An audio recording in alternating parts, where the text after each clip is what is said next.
Welcome to this webinar. Thank you very much for connecting and joining us today.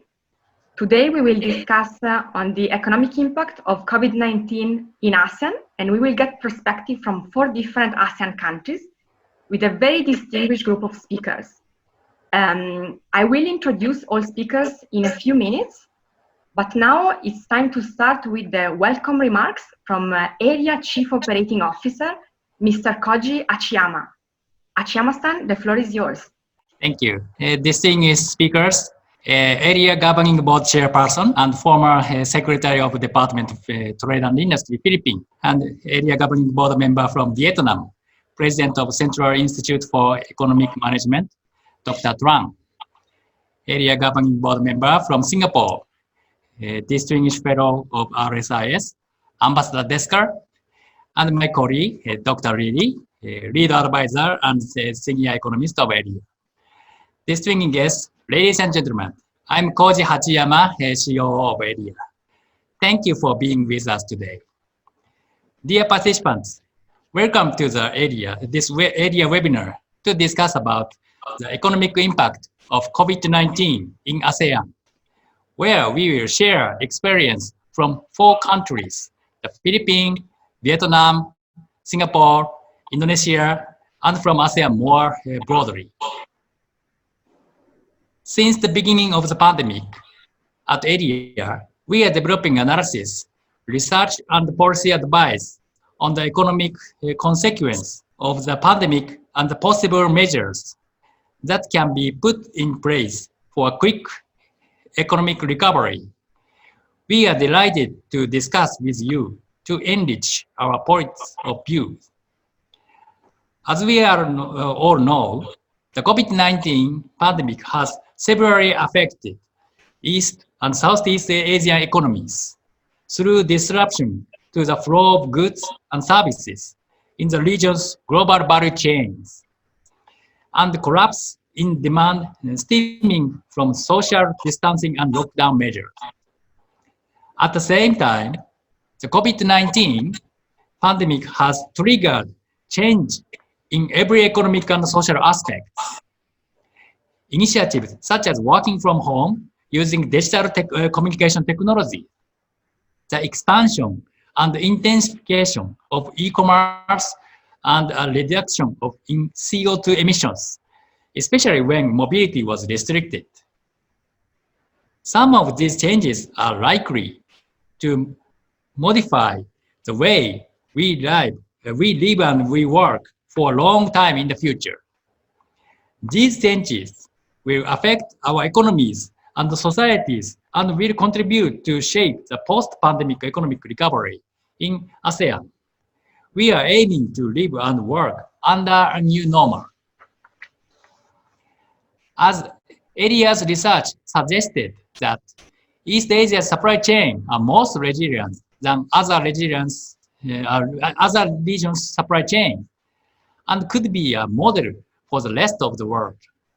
We believe that ASEAN is a natural leader in the recovery from the pandemic by deepening economic cooperation amongst countries under the EAS framework. The ASEAN's economic and socio-cultural community is a natural platform as the need to cooperate with East Asian countries as their partner is embedded in the community blueprint. It is important for ASEAN to have sustained connectivity within East and Southeast Asia to maintain the competitiveness of regional production network.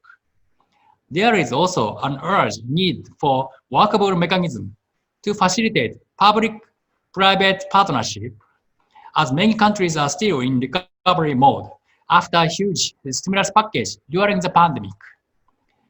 It is also suggested by ERIA's research that ASEAN member states and dialogue partners need to strengthen economic integration by, first, sustaining their seamless connectivity. Second, further opening up the trade and investment regime. Third, addressing energy and climate change issues. And fourth, using more fourth industrial revolution technologies to accelerate the transition toward inclusive digital economies. Especially, digitalization and digital transformation is key for upgrading our supply chain network, and managing data flow is essential. For these reasons, we also have to consider to narrow the digital divide. Distinguished guests and ladies and gentlemen, enhancing economic cooperation and strengthening regional information sharing among our region is of great importance for us. Therefore, I look forward to discussion we are having today to compare initiatives in different countries and discuss opportunities for further economic integration within the ASEAN region and with the dialogue partners. Thank you very much. Thank you very much, Achiyama-san, for these introductory remarks. I can see that the chat box is already been quite active. We will have a Q&A towards the end of this webinar, so feel free to ask your question and leave your comments in the chat box. We'll get back to that towards the end of the webinar, and we'll do our best to address as many questions as we can given the time. But now it's time to introduce the distinguished speakers that are with us today. It's really an honor to have them with us. Thank you so much to all of you for taking the time for discussing today with us. It is a privilege to have Mr. Adrian Cristobal, former Secretary of the Department of Trade and Industry and Chairman of the Board of Investments of the Philippines. He's now the Vice Chairman of Steel Asia Manufacturing Corporation, and he's the Director of the Board of the Federation of the Philippine Industries. And currently, he's chairing the governing board of ERIA. Mr. Cristobal obtained his Juris Doctor of Laws from the Ateneo de Manila University School of Law in the Philippines, and his Bachelor of Arts in Political Science from the University of California at Berkeley. And also he completed the Master Program on Strategic Business Economics at the University of Asia and the Pacific in the Philippines. Thank you very much, Mr. Cristobal, for being with us. It's also a privilege to have with us Dr. Tran Thi Hong Min, currently the President of the Central Institute for Economic Management, Minister of Planning and Investments of Vietnam. She was previously the Director General of the Business Registration Agency and the Director General of the National Center for Socioeconomic Information and Forecast, both under the Ministry of Planning and Investment. Dr. Tran has extensive knowledge, and she conducted research on topics such as market economy reforms and economic integration of Vietnam. And she's currently advising the government of Vietnam and the Ministry of Planning and Investment about a COVID-19 economic recovery plan and related measures to attract FDIs.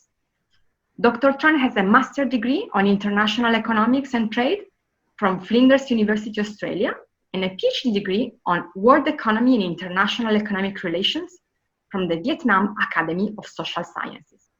Thank you very much, Dr. Tran. It's also a great privilege to have with us Ambassador Barry Desker, who is the Distinguished Fellow at the Rajaratnam School of International Studies, Nanyang Technological University in Singapore. He's a member of the Presidential Council for Minority Rights and a member of the Board of Directors of the Lee Kuan Yew Exchange Fellowship. He was the chair of the ASEAN Intergovernmental Commission on Human Rights in 2018.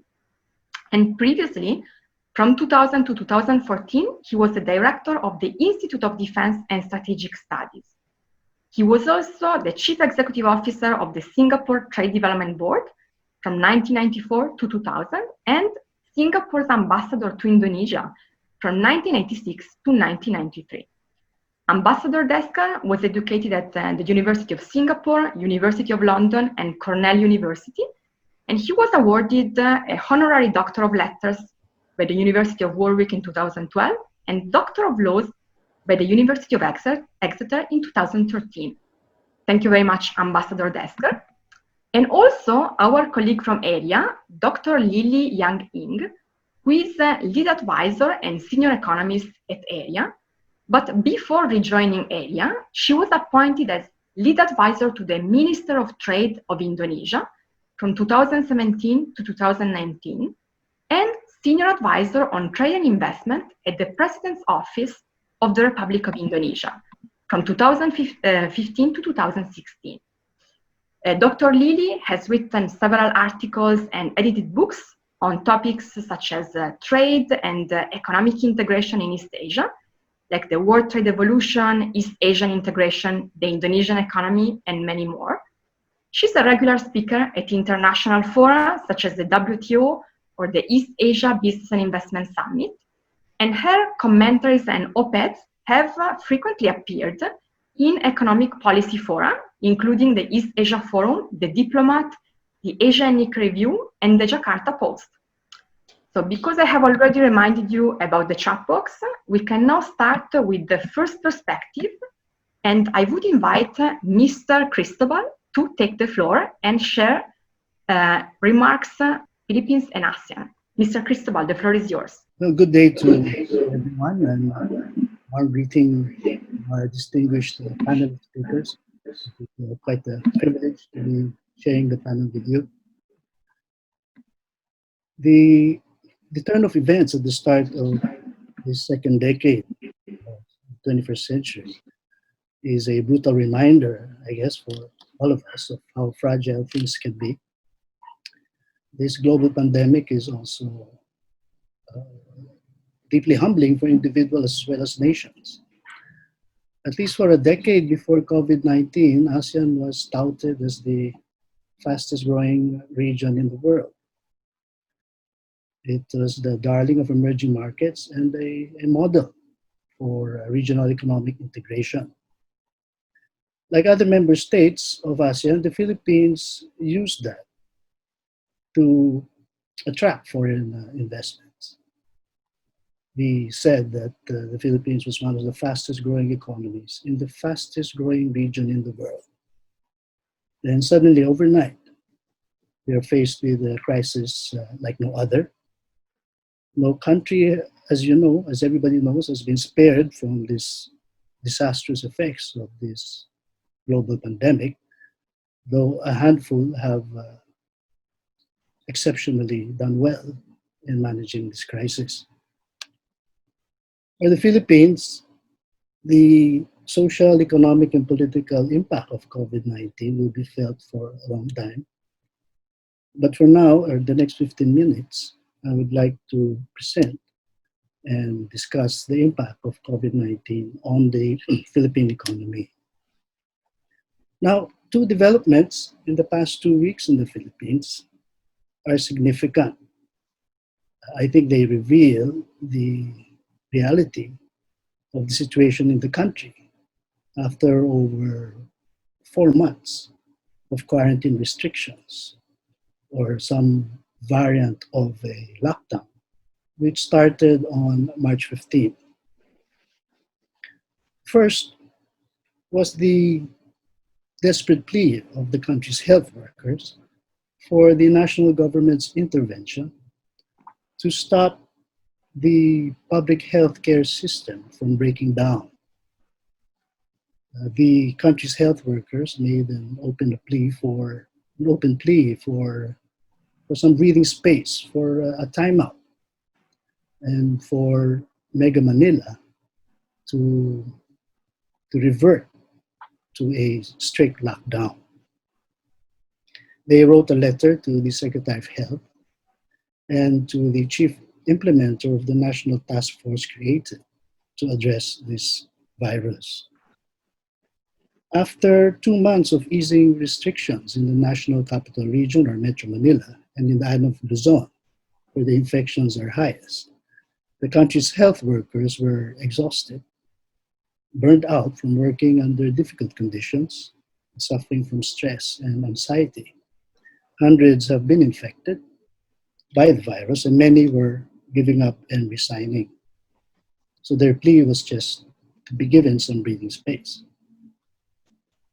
As of yesterday, or August 11, these are the official government figures on COVID-19. The total number of cases are at 139,538, the highest now in our region. There are total number of new cases for yesterday was 2,987, and the total number of deaths is at 2,312, 19 reported yesterday. Now, the second significant event was the release of the economic indicators for the second quarter of 2020. And as you can see from the graph, the second quarter data showed the GDP dropped by 16.5%. That's the lowest the Philippine economy has experienced in decades. Perhaps the timing of the announcement was also relevant. It was almost at the same time as the plea of the health workers for a timeout.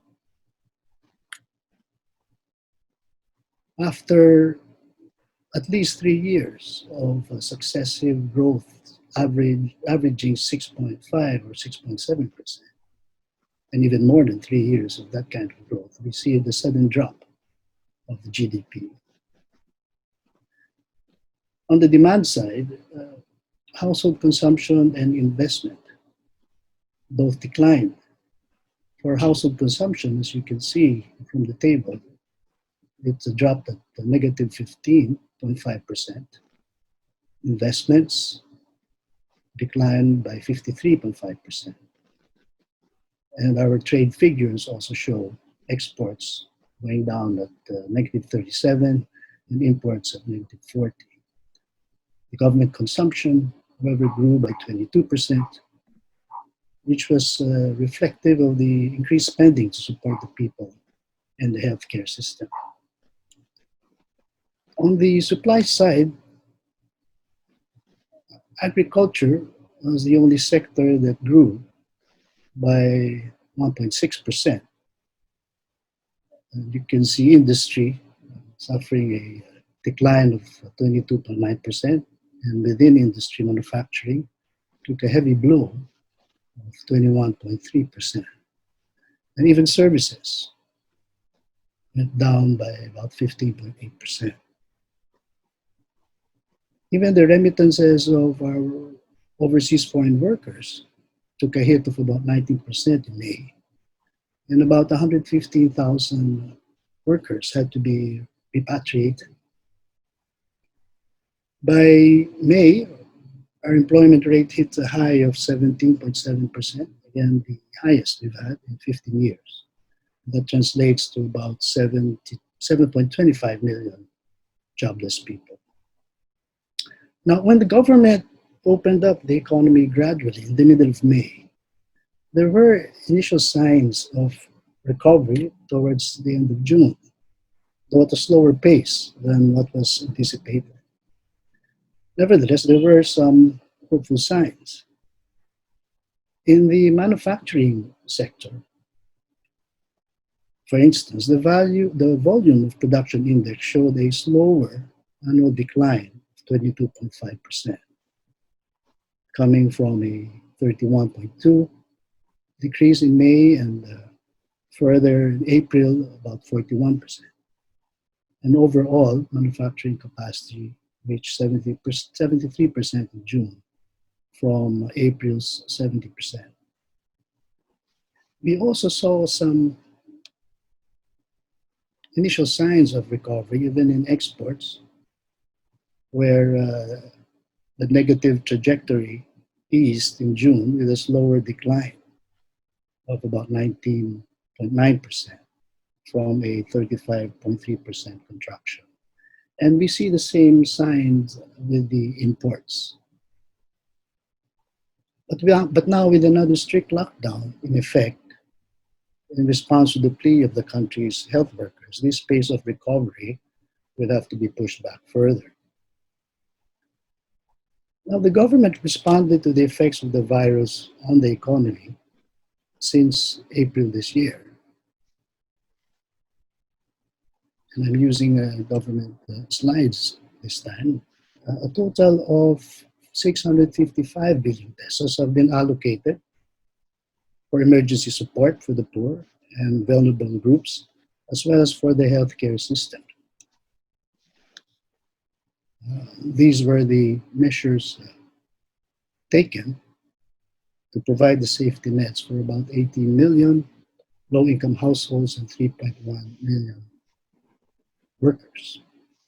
Now, the Philippine Congress, as well as the executive, are proposing additional financial assistance and stimulus packages to bring the economy towards recovery. The House of the Representatives of the Philippine Congress has proposed a package worth about 1.3 trillion pesos. And this was proposed when the second quarter figures had not been released yet. Now, over 90% of the members of the lower house have expressed support for this package, and so does the country's business sector. One of the leaders of the country's business sectors has claimed that now is the sunny day that decades of fiscal prudence has prepared us for. But the executive has rejected these proposals, calling them unaffordable, and instead it has proposed a package of around 140 billion to 162 billion pesos. The government's economic team puts emphasis on the need for a quote-unquote a fiscal stamina, and that the country must also conserve resources for the succeeding rounds of this fight, unquote. So there are three bills now in the Philippine Congress to deal with this pandemic. The Bayanihan Act 2 is a follow-through emergency law that would contain the stimulus package. The 2021 budget of about 4.5 trillion pesos. And of course, there is still the infrastructure program, Build, and a piece of legislation on tax reform that will reduce corporate income tax from 30 to 25%, among other incentives. Now, from the Philippine experience, there is no doubt that the first 2-3 months of hard lockdown saved a lot of lives and bought some time to prevent the healthcare system from breaking down or being overwhelmed. It also bought some time to build up the capacity of the healthcare system to test, trace, and treat the infected. Now, the government estimates show that 1.3 million to 3.5 million cases were probably averted, and about 59,000 to 171,000 deaths were prevented. Now, no doubt, the economic contraction would have been worse without the boost in government spending during this period. However, in my view, the cry of desperation of the country's health workers and the rising figures of infections and deaths, especially when compared to other countries in our region, is proof that the borrowed time from the hard lockdown was not effectively used to build up the healthcare system's capacity to absorb a gradual and calibrated reopening of the economy. The health workers called for a respite, in part to give themselves some breathing space, but the other purpose, according to their letter, was for those responsible in managing this crisis to come up with a, quote, consolidated plan, unquote, a chance to refine strategies. In this 2-week space, they recommended that the following problems be addressed: hospital workforce deficiency, improve case finding and isolation, improve contact tracing and quarantine, stricter or protocols for transportation safety, workplace safety, and perhaps a more effective education campaign for the public on self-protection. Now, to me, what's clear from these two events, the plea of health workers and the economic indicators of the second quarter, is that managing the public health crisis effectively is actually a precondition for economic recovery.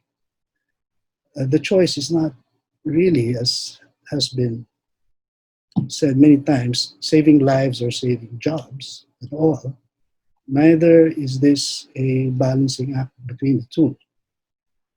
I think the basic tenet of crisis management is to contain the threat. Now, without this consolidated and comprehensive plan to successfully contain the virus, companies will have little confidence, I think, to open up, and employees will not feel safe going back to work. Economic activity will therefore be in fits and starts, and the sustainable economic recovery will stay or stray further from our reach. That ends my presentation. Thank you. Thank you very much, Mr. Cristobal, for this very insightful presentation, reminding us how it is important to combine public health measures with economic recovery plans. Let's now move immediately to the second perspective of this webinar today. So let's go to Vietnam with Dr. Tran. Dr. Tran, the floor is yours. Thank you. Yeah. Dear Mr. Adrian Cristobal, Chairperson of Area Governing Board, dear Mr. Koji Hachiyama, Chief Operating Officer Area, distinguished guests, ladies and gentlemen. It's an honor for me to share the perspectives of Vietnam in responding to COVID-19. Before starting, I would like to thank ARIA for the initiative and for hosting this webinar. You know, over the past months, we kept hearing about the outbreak of the COVID-19, starting from China to all over the world. Vietnam was quite successful in containing the first wave until April, but the second wave began in the last week of July. We are still watching closely the situation. At the same time, we are concerned that this new wave will make economic recovery in Vietnam a bumpy process. The COVID-19 compelled Vietnam to reconsider and adjust the policy approach toward dual goals. For example, effective prevention of COVID-19 and ensuring stability and social economic development.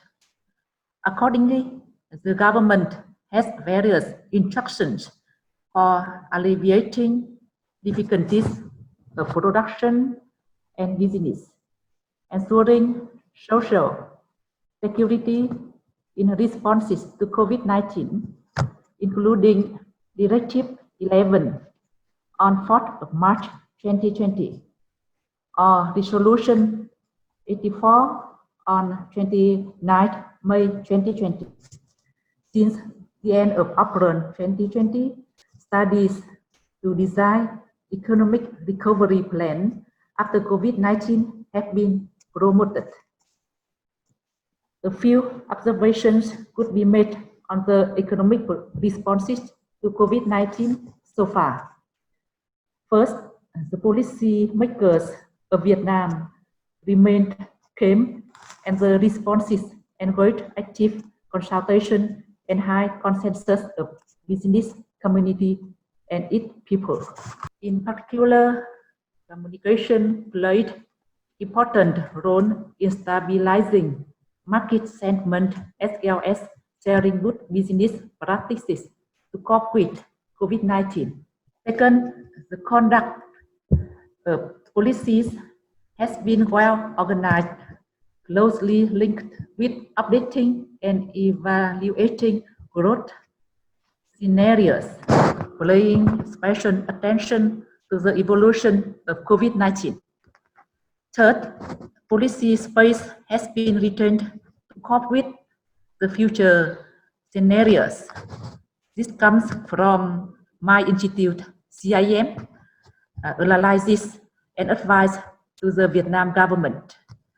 This proves to be appropriate as we are now in the second wave and considering options to increase support to the business community.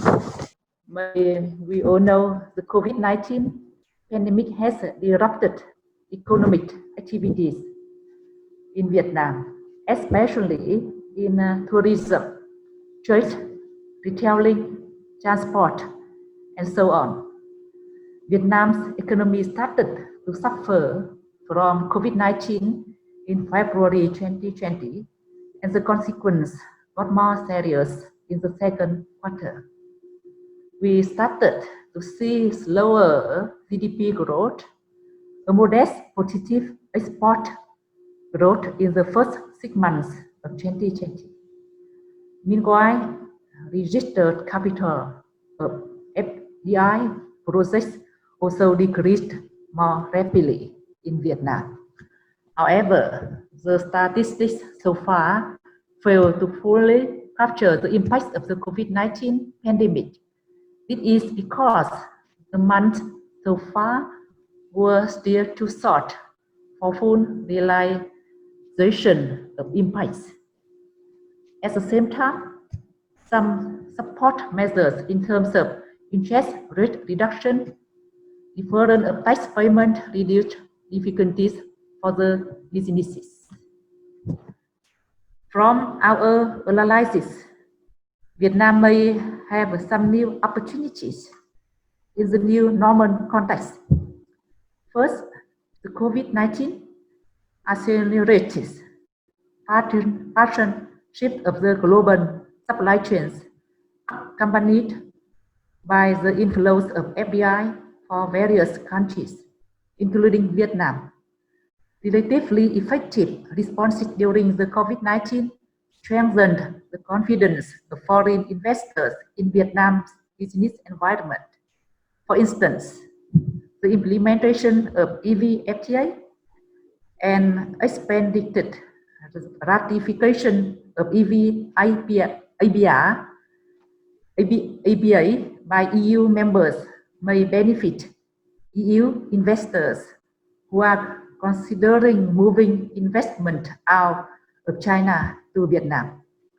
Second, the COVID-19 pandemic further induces innovation, development of digital economy, and new economic models in Vietnam. We already saw high potential of digital economy in previous years. The disruption of some economic activities based on traditional platforms urged Vietnamese agencies and enterprises to be more active in applying digital platforms in management, production, and business. The third, more opportunities are open for Vietnam to enhance its role in promoting regional cooperation and bilateral and multilateral relations in fighting against COVID-19. COVID diplomacy was strengthened in both bilateral and multilateral framework with key partners. It is very important as Vietnam now is the chair of ASEAN 2020 and non-permanent member of the UN Security Council.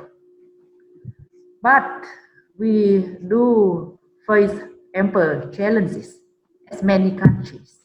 First, the evolvement of the pandemic remains unpredictable, in particular in major economies and key trade investment partners of Vietnam. The challenges further intensified the high openness of Vietnam with significant dependence on exports, imports, and tourism. Second, Vietnam may have difficulty in screening FDI projects. Without improved capacity in this aspect, the shift of global supply chains may make Vietnam become the destination of no-touch and environmentally unfriendly manufacturing establishments. Thus, Vietnamese firms are generally at low stage in regional and international value chains and production networks. From a recent survey by the General Statistics Office of Vietnam, our SMEs largely suffer from the difficulties in accessing inputs and outputs markets. If this situation continues for long, then a large number of enterprises may go bankrupt. Finally, I want to emphasize that the confrontation between the US and China and strategic gatherings in the region and worldwide become increasingly complicated and unpredictable. This may create pressure of choosing sides at certain times in certain key areas, for example, technology, medical supplies, supply chains, and so on. In the road ahead, Vietnam will make efforts in several directions. I would like to show to you. The first, we will continue to restructure our economy, aiming to improve both competitiveness and resilience. In response to the COVID-19, we will aim to diversity the economic structure, especially in the service sector. Second, we will continue to further reform the business environment, aiming to create more space and reduce costs for investors here, both in foreign investors and domestic ones. We will also make the regulatory approach more enabling for new economic activities that arise during the COVID-19 context. Third, improvement of industrial policy for Vietnam is very important, so as to create confidence for investors. Finally, with that, I would like to end my presentation here, and I would like to express my sincere thanks to ERIA and all of you for your attention. Thank you very much. Thank you very much, Dr. Tran, for this very interesting perspective, and also for emphasizing the importance of innovation and the fourth industrial revolution in post-pandemic economic recovery plans. Lots of questions are already coming, so let's move swiftly to the third perspective of today. Let's go to Singapore with Ambassador Barry Deskar. Mr. Ambassador, the floor is yours. Yes, I thought I'd begin by making a point which was amongst the closing observations by Dr. Tran.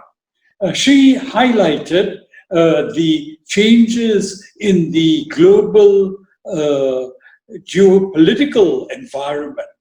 And I think that it is important that we pay attention to this issue. This environment allowed Singapore to prosper over the past 50 years. However, as competition and tension between the major powers, particularly the United States and China, permeates not just politics, but also technology, trade, and security, there will be an effect on us in Southeast Asia, including Singapore.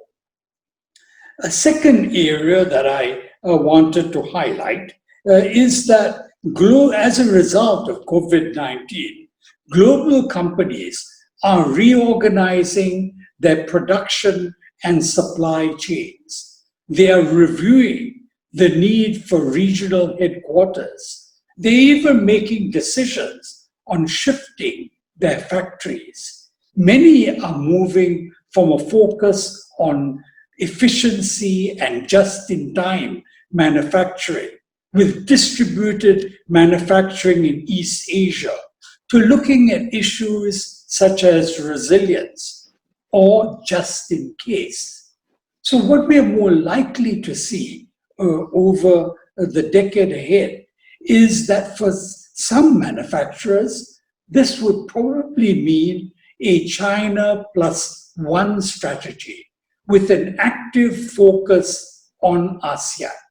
And so the message that I get is that there could be some positive impacts as a consequence of COVID-19, but it won't be an immediate consequence of developments which are now occurring, but will occur at the end of the crisis. At the same time, some new investments which may come Singapore's way may also perhaps be a result from a situation where there may also be a move to other countries. Singapore may not be as attractive in some sectors as it once was.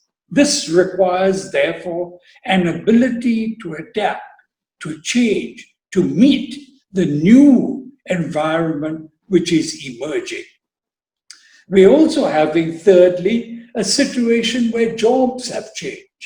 There is increasingly remote work, which could be done from other countries.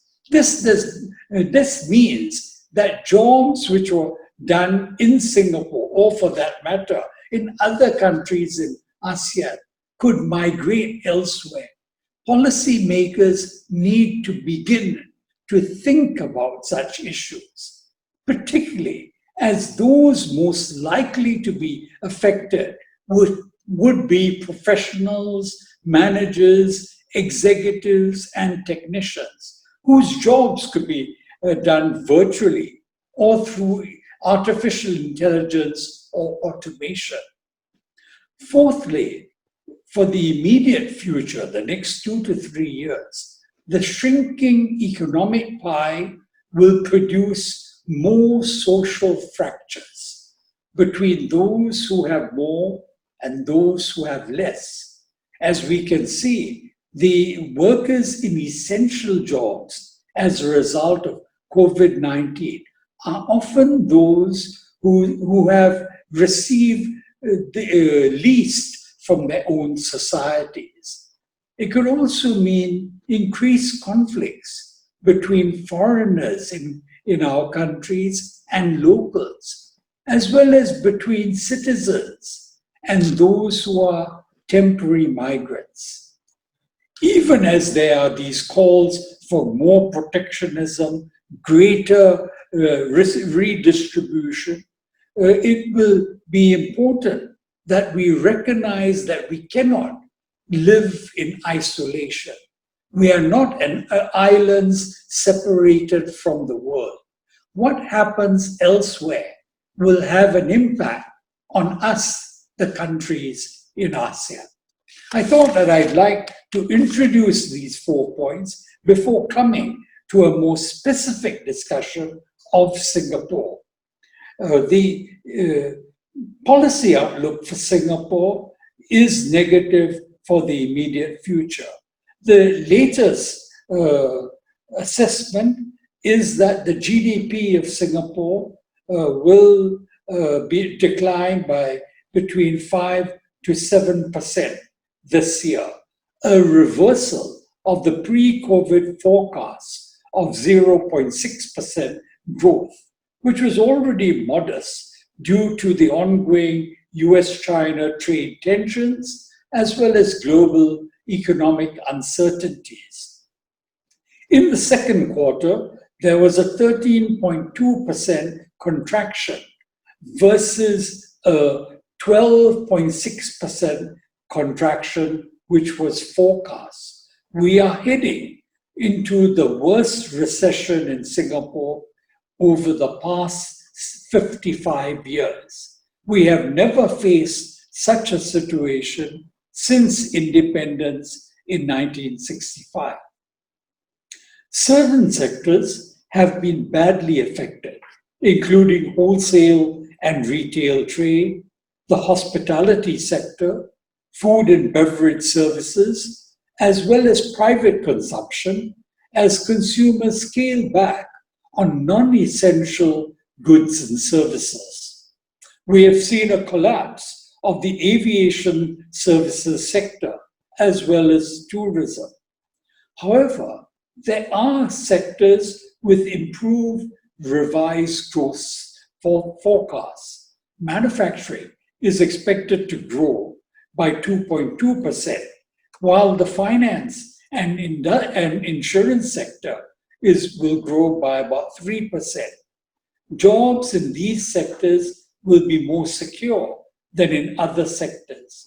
In manufacturing, the performance has been particularly well in the pharmaceuticals and electronics sectors. This has resulted in a forecast for the year of non-oil exports growing by between 3 to 5% this year. Let me now turn to the question of Singapore's recovery plans and related measures. The Singapore government has rolled out a total of 4 stimulus packages, totaling almost $100 billion. These packages are primarily fiscal policies aimed at saving jobs and companies, as well as putting income and money in the hands of Singaporeans to tide them over. Unlike the US and EU, which have been funding similar economic stimulus packages through debt instruments, such as government-issued bonds, Singapore has chosen to draw down on its national reserves. This gives the Singapore government greater flexibility on future spending and budgets without the pressure of debt servicing and interest payments. In this sense, Singapore is better positioned to endure a protracted global recession than many other major economies. However, Singapore cannot buy its way out of a long recession. Current measures are aimed at saving local jobs and companies, but they cannot last forever. Currently, the government plans to end wage support schemes in October this year. This may trigger a full-blown recession if companies are unable to keep workers on the payroll. However, with each crisis comes an opportunity. The COVID-19 pandemic has given Singapore an opportunity to restructure economically and socially. These are important considerations for Singapore's long-term future. Even before COVID-19, Singapore had tried to deal with issues such as rising income inequality, environmental unsustainability, and low labor productivity with moderate success. When jump-starting the economy, these are issues which will take on a more central role. I would like now to turn to the issues and measures which could be implemented at the ASEAN level.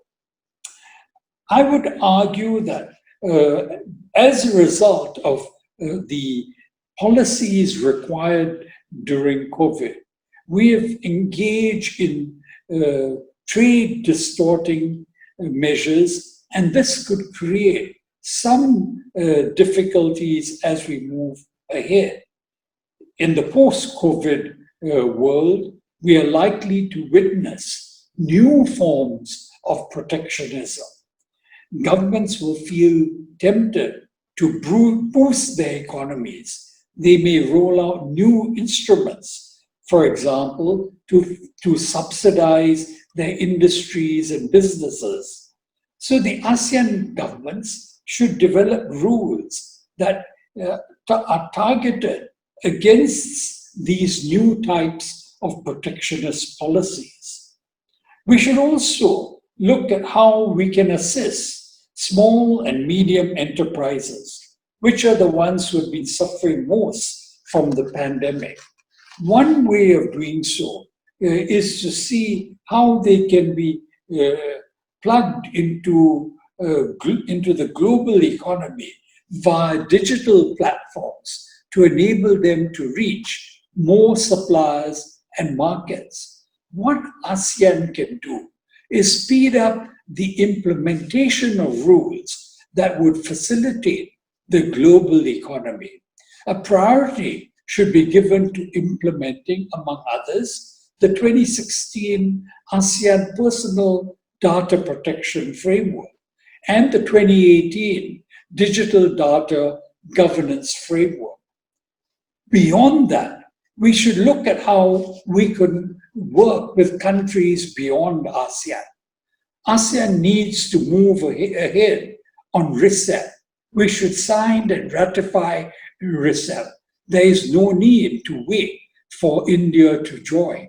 RCEP has many good rules: mutual recognition agreements, customs procedures, investment facilitation, which will enable ASEAN to bounce back from the current crisis. We should also look at how the ASEAN +3 financial cooperation process, such in what is often known as the Chiang Mai Initiative Multilateralization, CMIN. We should see how this could help us, the ASEAN states, lessen the effect of potential capital flight as it provides short-term liquidity via multilateral currency swaps. Thirdly, we should also look at APEC, how we can work with APEC as it is an incubator of ideas. APEC has been very active in developing new ideas which have later been materialized within the larger framework. For example, the 2013 WTO Agreement on Trade Facilitation. My view is that we in ASEAN need to see how we can work together to face a challenge which is a challenge of a generation. It is not just the case of us looking at issues from within a domestic context. We also need to see how we can use the larger framework of ASEAN to push ideas which have resonance throughout the region. Finally, let me conclude by making three broad observations as a result of COVID-19. The first is the risk of deglobalization, a retreat from multilateralism and regionalism, rising nationalism, growing protectionism, and a turn away from more open markets. Secondly, the trend will be to a diversification of supply chains. This would have an impact on the East Asian model of just-in-time production, distributed manufacturing, and the reliance on China as a manufacturing hub. Here, I sense an opportunity because as reliance on China as the source of manufacturing declines, opportunities could arise for some of the countries in ASEAN. And thirdly and finally, the question of decarbonization, a turn away from fossil fuels, the role of alternative energy sources, and the impact of the climate change debate on policy making. Thank you. Thank you very much, Ambassador Deska. We are getting a lot of questions on ASEAN and what ASEAN can and should do, and you have already partly replied to some of those, and we'll have the chance to continue this conversation during the Q&A. Now, let's immediately go back to Jakarta, Indonesia, with Dr. Lily. Please, Lily, the floor is yours. Thank you, Julia. And to all audience, thank you so much for joining us today. Although we are physically distant, I'm very much delighted to see how much we are all connected today. Okay, in these sessions, let's discuss COVID-19 in Indonesia. COVID-19 is a wake-up call for the world.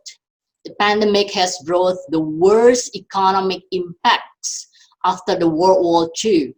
The previous crisis teach us how much crisis hit the demand side. But this COVID-19 hit the world both demand and supply sides, right? And the prolonged lockdowns accompanied by the worry of possibilities of the second and third waves increased economic uncertainties.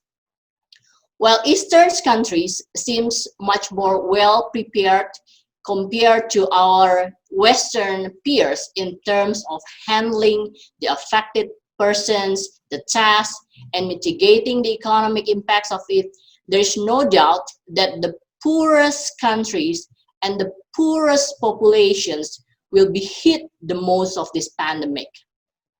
As of today, in the world, COVID-19 has infected more than 20 million people and has taken more than 740,000 lives. It has brought about 500 million of populations, 500 million of populations, are about 8% of the world populations into poverty, including 60 to 80 millions into extreme poverty. In Indonesia alone, COVID-19 has infected more than 140,000 people and caused more than 2,300 deaths. It has dragged down more than 1.1 million people into poverty, resulting a total poverty of more than 30 million this year, which is the worst, it's even worse than the ASEAN and global financial crisis that we have experienced. This pandemic hits the Indonesian economy for at least 3 aspects. First, the lower demand lowers for Indonesia's exports. Second, dry world capital reduce foreign direct investments to Indonesia. Last, sluggish tourism hit the services sector and many of small and medium enterprises. In the best scenario that we have, the Indonesian economy will only grow at the maximum of 0.5% this year. And it takes at least 3 years for Indonesia to recover. In the second quarter, we even have Indonesia economy has even contracted by 5.3%. To mitigate the economic impacts of this pandemic, I think the Indonesian government has been managing very well. Indonesia has launched major fiscal and monetary stimulus. By July this year, fiscal stimulus totaled 695 trillion Indonesian rupiah, or is about 47.6 billion US dollar. This is equivalent about 6.34% of GDP. And this stimulus aims to support healthcare, social safety nets, tax incentives, including the national economic recovery programs that also includes credit guarantee for the private sectors. The fiscal stimulus is accompanied by monetary stimulus. The monetary stimulus in Indonesia includes reductions in interest rates up to 4.5%, lowering reserve requirements for banks, increasing the maximum durations for repo and reserve repo operations up to 12 months, introducing daily repo auctions, and increasing the frequency of foreign exchange swap auctions. The Central Bank of Indonesia also takes necessary measures to ease liquidity conditions and support bank market stability. So while the governments have launched these good starts of stimulus, it seems there are many areas of improvements in the implementations. I think it only applies not only for Indonesia, but for major ASEAN countries. First, on social safety nets. Indonesia needs to ensure that COVID-19 social safety nets effectively and efficiently, but only temporarily. Indonesia should learn from the mistakes in the past that providing subsidies on fuels and rice will be the cost of the future income generations, right? So any subsidies that we provide today, that will be the cost for our future generations' income. And I think in this case, Indonesia should also provide a clear, crystal, single criteria to avoid any misinterpretations in the implementations. For example, Indonesia may consider use an indicator that safety nets will go to families that do not have any built-in electricity or no more than 450 watts monthly, and that program is only for a temporary period, subject to pandemic situations progress. Second, on tax incentives. All tax incentives should only go to productive activities, agriculture, industry, and services, but not to consumption goods. In the last 10 years, Indonesia has allocated about 30% of loans went to consumption goods, 30%, and only about 15.8% went to industry and 7% to agriculture, forestries, and fisheries. So if the government could ease both interest rates and the terms of interest rates for productive activities, I think this will be a good correction for the economy in the long run. And if the government fails this time, Indonesia might be trapped in providing subsidies for unused activities or sectors. Third, on disbursement rates. So far, government has launched very active and well-designed stimulus. But then by today, the disbursement rates of fiscal stimulus are still very, very, very low. Just to give you an idea, by today, the disbursement rates in the Ministry of Social, that's among the highest, that's only 38%. And the Ministry of Small and Medium Enterprises only 26%, while other ministries only range between 1 to 3%. So these disbursement rates should be encouraged because 60% of the Indonesian's economy are based or supported by domestic consumptions. And now we are hit the most in the demand side, right? So it's only the fiscal stimulus can lift up the domestic demand.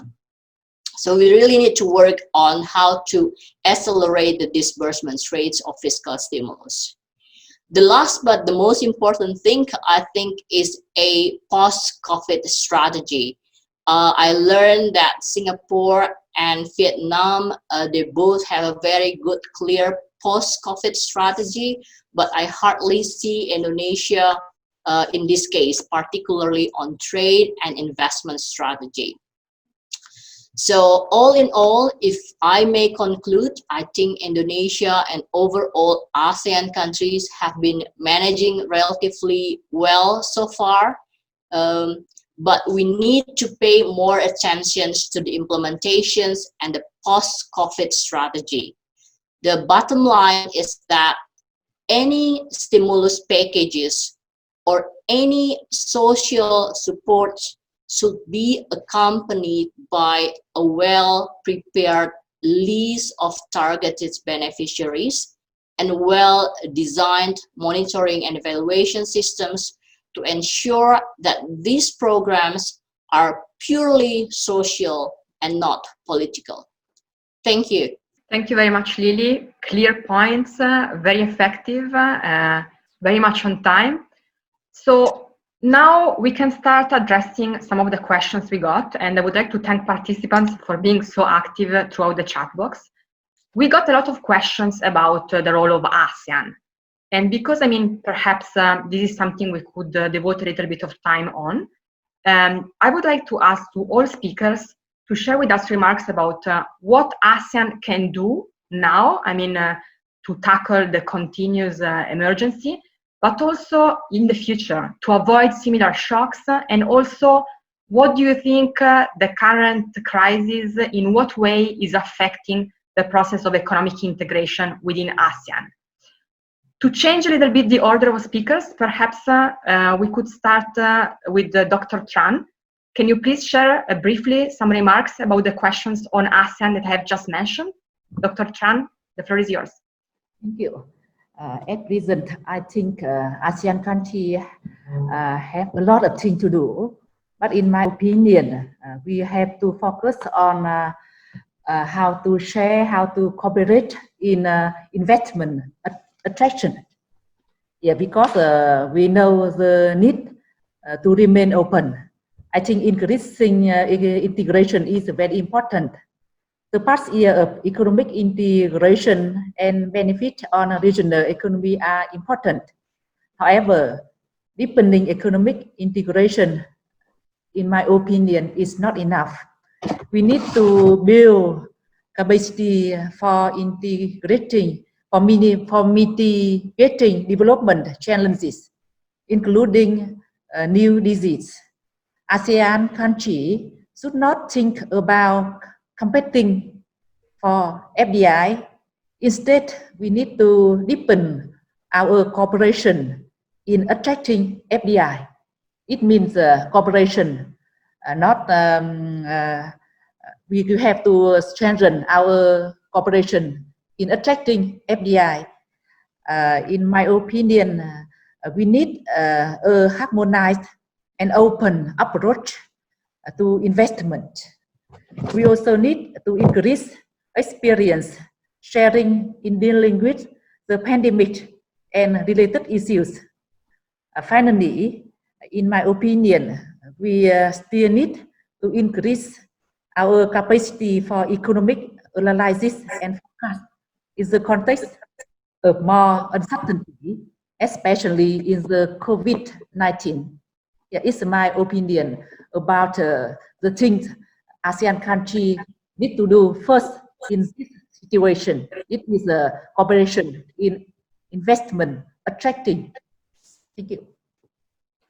Thank you very much, Dr. Tran. Ambassador Deskar, would you like to add anything about ASEAN and the ASEAN agenda for the future, in addition to what you have already shared with us? Well, I think one point that should be acted on is that a COVID-19 ASEAN Response Fund was created at the special ASEAN Summit on the coronavirus disease. And we should actually use the funds from the ASEAN Development Fund and cooperation grants from other countries to support the provision of medical supplies, ensure reliable supply chains for essential commodities such as food, as well as promote reliable trade and investment channels so that we continue to be open for trade and investment.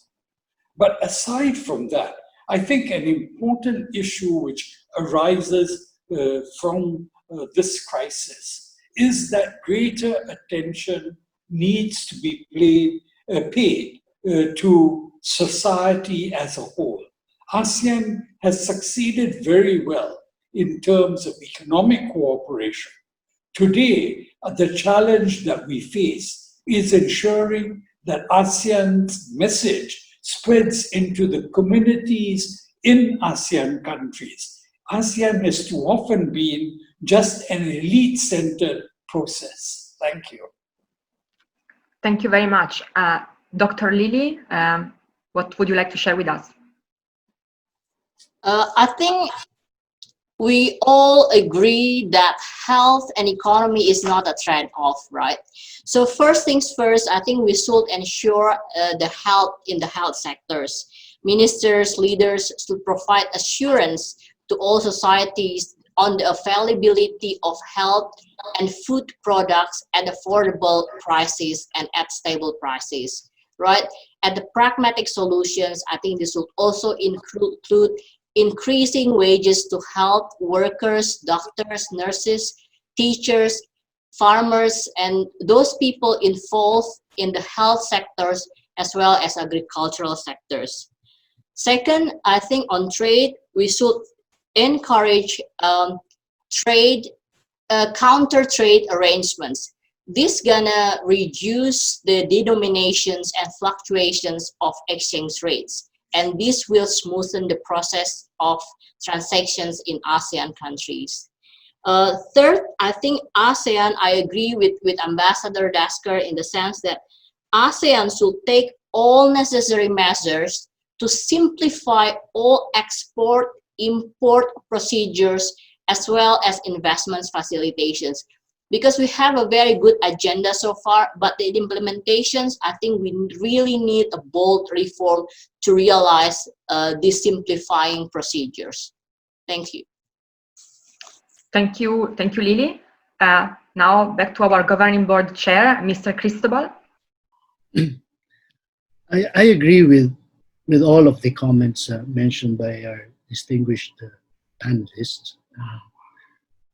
I think inevitably the member states of ASEAN will have to look inwards just to reassess on how this integration in the global supply chains will adapt to this different environment. I mean, for instance, like the Philippines, and I heard also from Vietnam, that we'll have to repurpose some of our manufacturing to produce the medical equipment that we need in times of pandemic, like masks. I think each economy will have to look inside also and assess, but maybe not with some member states as much as others, like the Philippines, Vietnam, and Indonesia. But I agree with Dr. Lil that the priority is really the health. We do need cooperation in all the other fields. We need to keep an open economy and try to maintain this integration that we have.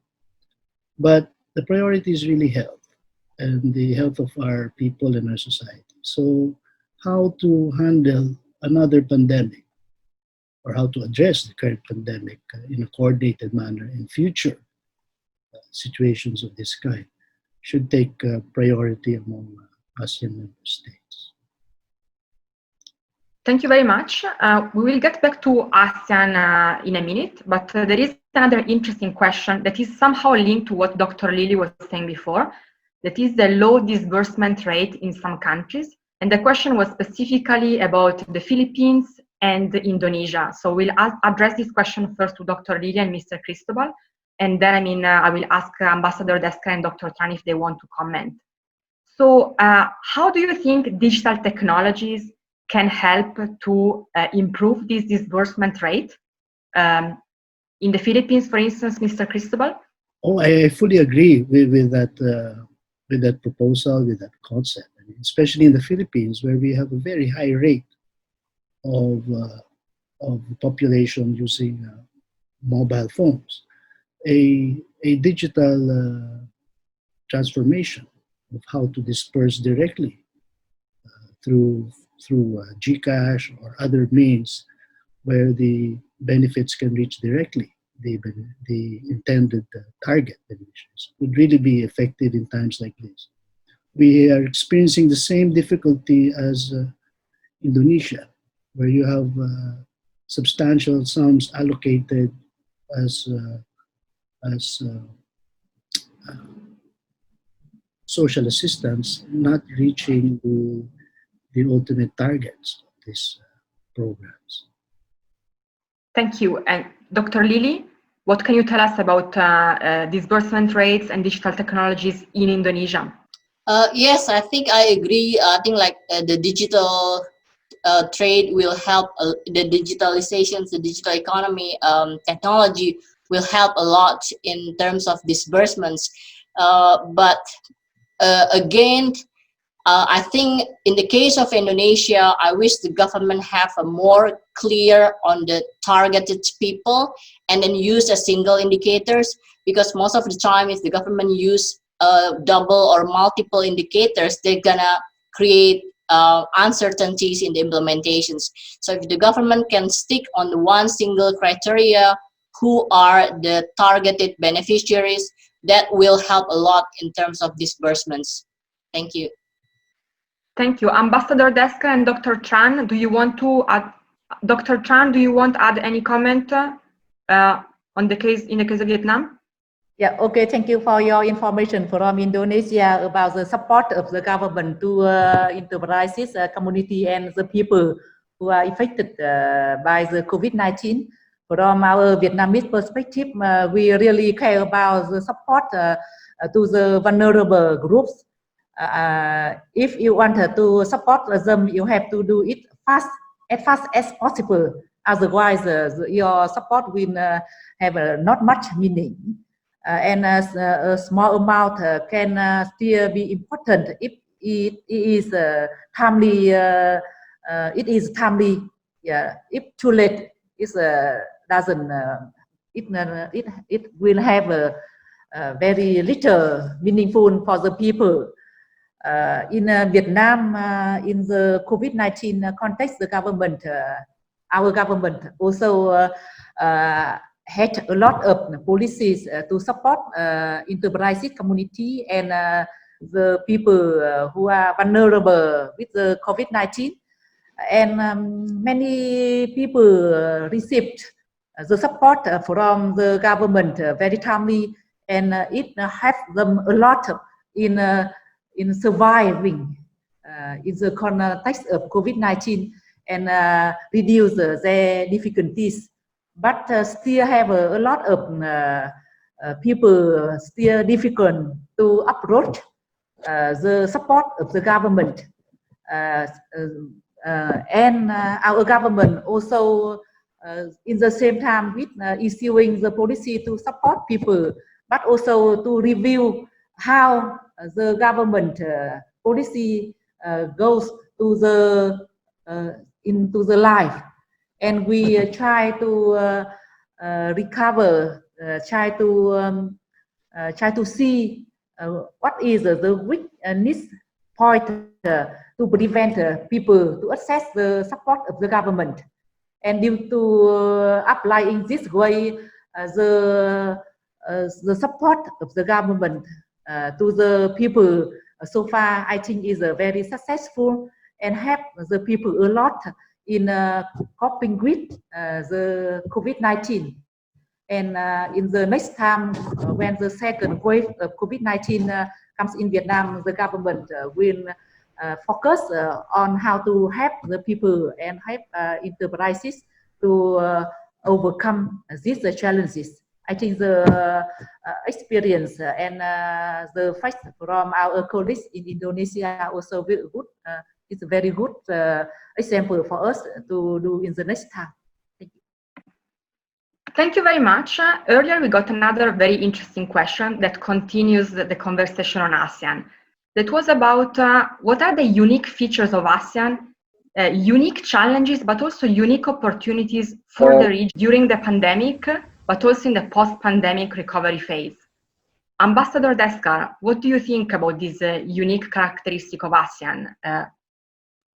What would you like to share with us? What I'd like to stress is that ASEAN is a freely constituted association of 10 countries. However, the tack that I take is somewhat different. My argument is that we have done very well at the elite policy making level in creating a sense of ASEAN identity. But the problem that ASEAN faces today is that the message from ASEAN has not gone down to the grassroots. ASEAN works at the level of policymakers, diplomats, academics, journalists, but we have not gone beyond that. For the ordinary man in the street, the issues still are, can they survive in this current pandemic? Their interest is can we associate, how do we associate ourselves with this big idea called ASEAN? So there is a gap between the population at large and the policy-making level. I see that Mr. Cristobal was nodding. Mr. Cristobal, would you like to add anything? We've been tackling with this issue for quite some time now in ASEAN. How do we really cascade the ideas, the concepts, the plans and programs that have been agreed on by the member states of ASEAN at the highest policy-making levels?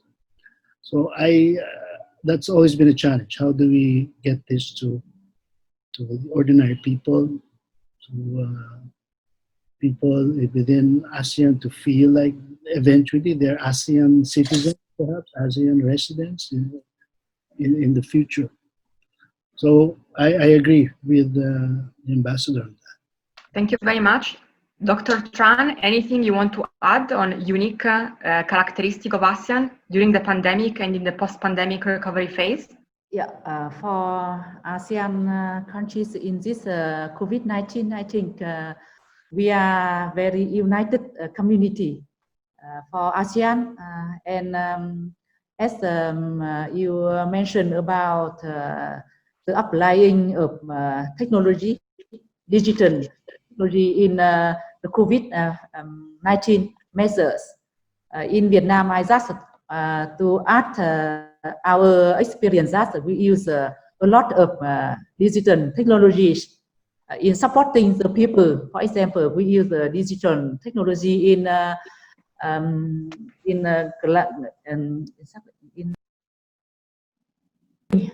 people by the digital technology. Yeah, and we can use the mobile phone. The people can use the mobile phone to apply the information and to give the authorities the data, so that the government and the authority from all level can have information to help the people. And I think for ASEAN countries, maybe now we should have the database. Maybe we can share our experience and our techniques to cope with the COVID-19. With our, we will try our best in cooperation. I think ASEAN countries will together find out the way, the most effectively to cope with the COVID-19 and find out the way to the future of all ASEAN countries. Thank you very much, Dr. Tran. We have only 2 minutes left. Achiyama-san, is anything else you would like to add now that you're in the very final phase of the conversation? Thank you very much for a good discussion. And yeah, I think that this, as I mentioned in opening remarks, that this pandemic is that we think that it's a good chance for ASEAN to accelerate the digital transformation. And yeah, actually that digital transformation is easy to say, but difficult to do. But we can understand that the meaning of the digital transformation, and it's very useful for resilience from the pandemic action. And so we are very expecting all government to pushing ahead more about digitalization or digital transformation. Anyway, today, thank you very much for all speakers and all participants to give us a good question. Thank you very much. Thank you very much, Achiyama-san. It's now time to conclude. Thank you so much to all distinguished speakers for your time and your remarks, and to all participants for so many questions. We didn't have the time to address them all, but please feel free to go on our website, You just saw some links through the chat box. If you go and open these publications, you will find some answers to some of the questions that you have just asked. And unfortunately, we didn't have the time to address in full details. Thank you very much again to all of you. And I mean, please be ready to connect to other webinars from our side, from ERIA. Thank you so much again. Bye-bye. Bye-bye. Bye. Bye.